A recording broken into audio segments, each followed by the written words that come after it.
اب رافضی جو بڑے فخر سے کہتے ہم لوگ شیعہ ہیں، اور حتی امام شافعی کے قول کو پیش کیا جاتا ہے کہ اگر محبت اہل بیت میں ہم کو شیعہ کہا جاتا ہے تو ہم کو منظور ہے۔ ارے محبت کی وجہ سے نہیں کہا جاتا، تمہارے اندر امام شافعی جیسی محبت کہاں ہے؟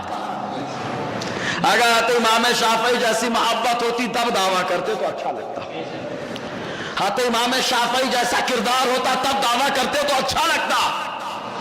تم کو رافضی کہا جاتا ہے اس وجہ سے کہ تم لوگ جو ہے صحابہ کے گستاخی کرتے ہو، حضرت امیر معاویہ کو ٹارگٹ کرتے ہو، اس لیے تم کو رافضی کہا جاتا ہے۔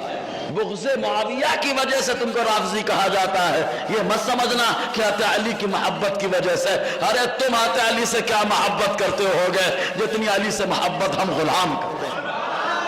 ہم لوگ تو بڑے فخر سے اپنے بچوں کا نام علی کے نام پر رکھتے ہیں، سبحان اللہ، اور بڑے فخر سے حضرت علی کے قول پر عمل ہوتا ہے، سبحان اللہ۔